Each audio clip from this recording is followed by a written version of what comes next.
everybody, welcome to the Comic Game Movie Show. My name is Deshaun, and today I'm here to talk about something that's been going on ever since episode 6. And now, I already kind of talked about it in my QuickSilver video. I have made so many videos about, this might be the only time, I've never made this many videos about one topic inside of a show or a movie before. I've never done that. This be the third video I've made talking about QuickSilver. But it's only because it's so fascinating and a lot of people are curious about it, including me. But in my last video, I pointed out that I'm pretty sure that Evan Peters really isn't the Fox Evan Peters. I mean, QuickSilver. He isn't QuickSilver from Fox. That most likely he is someone in disguise, be a Nightmare, be a Mephisto. Either way, he is either someone in disguise or working for someone, but he is not Fox's QuickSilver. The Xmen crossover that all these people were going on and on about isn't actually happening yet. It may happen down later, but it's not happening right now. Marvel, I never saw Kevin Feige wanting to rush it, and as many people have pointed out, and I've even pointed out, I don't see Kevin Feige wanting to deal with the messy continuity of that Fox's X-Men movie. Now, I know a lot of people like to put rose-colored glasses on and just kind of remember the great things about the Fox X-Men movies. But I'm sorry to break it to people, half those movies were bad. I mean, almost half. Let's see, Origins, Apocalypse, Dark Phoenix, Origins, Apocalypse, Dark Phoenix, X3, and New Mutants. And so and then you got the first X-Men, the second X-Men, Days of Futures Past, First Class, Deadpool, and Logan. Literally, almost half of those movies were bad. Because some people will tell you Deadpool 2, while good, isn't as good as the first, is nowhere near as good as the first Deadpool. It's like I said, half of the movies are bad. And that depends on your leverage, and that depends on your mileage on the first two movies, because that first movie, I think X2 is one of the best, one of the most underrated superhero movies of all time, because I still love that movie, but the first one is a rough watch because the CGI and some of the acting in it isn't as good.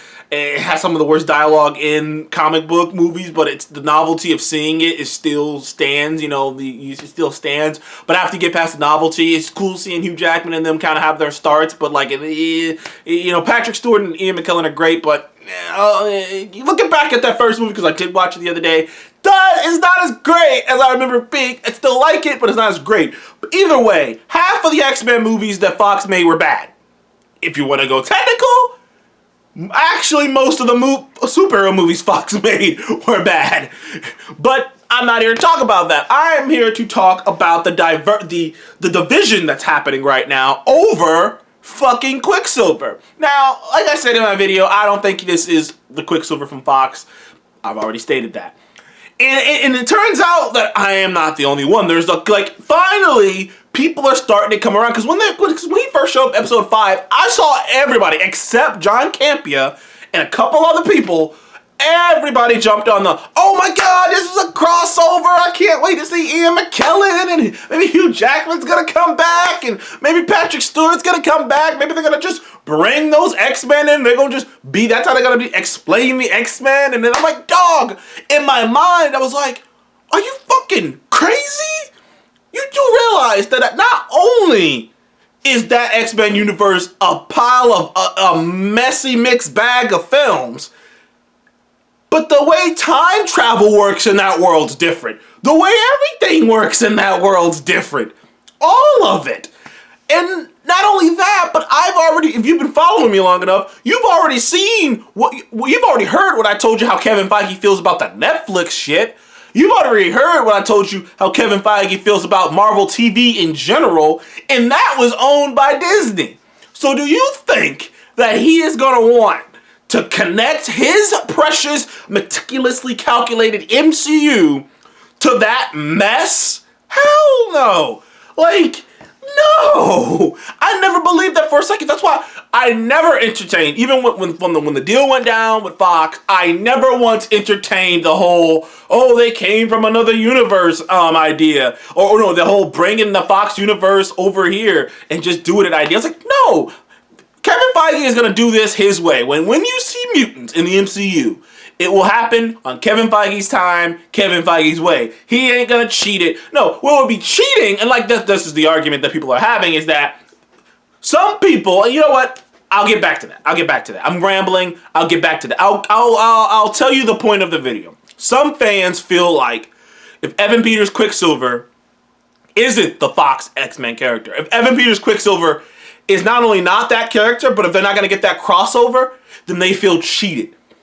They feel cheated because they feel like Marvel made a promise to them that they're not going to keep. And oh my God, everybody, I got in arguments with people about that. John Campia's getting in arguments with people about that. Fucking Hector Navarro's getting, there's so many people getting in arguments about that. Like, man, the new Rockstar guys were talking about it, and like, dude, I'm like, I don't understand it personally, because in my opinion, who the fuck told you were gonna get this crossover? That's the thing that kind of ticked me out about so many people getting angry about the mere idea that Quicksilver might not be the Fox Quicksilver, was that the reaction of people aren't, oh, well, that's sad, you know. I mean, that would have been cool, but okay, I guess, you know, I understand. No, it's, you owe this to me. You owe me this crossover. You're screwing us over. You're not gonna give us what we want. You're messing up the multiverse. Who the fuck promised you the X-Men were gonna cross over in the MCU? See, the problem is, you motherfuckers read too many scoops. You read scoops, you go on the internet a lot, you go on Twitter, you go all over the place, you follow all these YouTubers who have scoops, and they told you that characters from other movies were gonna show up in the MCU. And they told you that Tobey Maguire and Andrew Garfield were gonna show up in Spider-Man. That Alfred Molina and perhaps even Willem Dafoe were gonna show up as villains. Maybe Jamie Foxx was gonna show up. They told you that. So you believed, so since you're a smart fan and you know all the scoops, you believed you were ahead of the curve. You believed you were ahead of the curve. You believed this information, these leaks, so much that it became fact to you. It was almost as if Marvel had already said it to you. So it became fact to you. So now that it might not be true, you feel like the MCU is screwing you over. You feel like they're screwing you over because you believe some shit someone else said. So that's crazy. That is nuts. That'd literally be like that'd be like your friend telling you a lie about something. Oh, this dealership's giving a deal. Hey, this store, it's got a discount, 40% off, dude. You can get it easy. And you believe that shit. Go to the store. They tell you that ain't real. It was never real, and you get pissed off at the store. That is my reaction to people who are so upset over the idea that Fox's Quicksilver is a fake out, because they promised you that, and they're like, well, why does his face look like that? Who gives a fuck? Why does his face look like that? Is that really relevant? Well, you know that you guys, yeah, okay. The only reason that's the thing. The only reason fans feel screwed. The only reason some of these fans feel screwed. The only reason some of these fans feel like Marvel owed this to them is because they believed all the shit, all the scoops and stuff that are being told to them, and they believed it so much for so long because Marvel hadn't came out in a while, and those scoops are all over the place for like a long time. They believed it so much that they just assumed that they were, not only were they true, but that we were going to get what they've been told by other people. And I don't know, maybe that is Marvel's fault for not making it more clear. But to me, that is nothing to get so angry about. Like I said, I've seen so many people, Hector Navarro on Twitter had a whole time like conversation about this. When he was just like, why would, like, he said some of the same shit I said, like, why would they want to do that? And that doesn't seem like Kevin Feige's thing to want to cross that over. Like, it seemed like a beautiful cameo. And, like, in comparison, like, what makes this cameo, or this appearance, any different than the J. Jonah Jameson's, J.K. Simmons coming back to play J. Jonah Jameson in Spider-Man Homecoming? Far From Home. Did anyone at the end of Spider-Man Far From Home go, oh my God, it's a crossover. It's J. Jonah from the other Spider-Man universe. No, nobody did that because no one thought that. You didn't think that. Your mind didn't go, oh, it's a crossover. You know why your mind thinks it's a crossover? Because like I said, all the shit you've been hearing over the last, I'd say 7 months, give or take, because like I said, Disney and Marvel hadn't really done anything until like last month. So it's been a while since they did anything, and WandaVision was pretty much almost all done. Like WandaVision's pretty much done for a while, so it's Falcon and the Winter Soldier. So there's a lot of rumors out there, a lot of rumors, a lot of leaks, quote unquote leaks. So like I said, dude.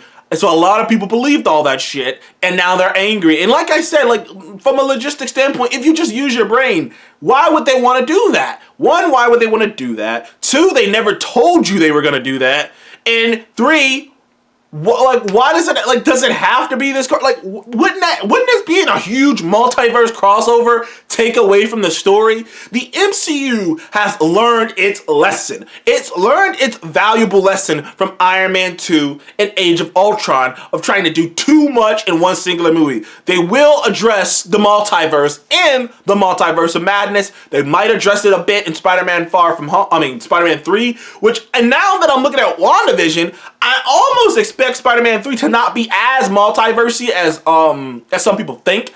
I think it will have multiverse stuff in it, but it'll be kind of like a part of the plot, you know what I mean? Like, he'll still be dealing with his on-the-run stuff, but it'll be other things going on too. But, like, mostly being dealt with in the Multiverse of Madness. But like I said, I could be wrong, because honestly, as of making this video, it's a day before WandaVision. WandaVision comes out in let me see. I'm in, Virginia, so WandaVision for me comes out at 3 a.m.? WandaVision comes out about 7 hours. About. Let me see. 9, 10, 11, 1, 2, 3. Yeah, about 7 hours. About 7 hours from now. I could be wrong. I'm going to try to post this video up before then. Anyways, thank you guys for joining the Comic Game Movie Show. Where do you fall in this divide? Will you be angry if QuickSilver isn't from the Fox universe? Or do you agree with me? Do you not only understand that why Kevin Feige wouldn't want to do this, but do you understand that it was never promised to you this, that the only reason you think this is because of scoops and stuff, and if the scoops and stuff didn't exist, your first thought in your mind wouldn't be, it's a crossover. You'd be like, oh man, I wonder what's going on, and you'd be allowed to go on the ride instead of fucking thinking about all this other crap that doesn't actually matter. Thank you guys for joining the Comic Game Movie Show again. Please remember to like, subscribe. See you in the next one.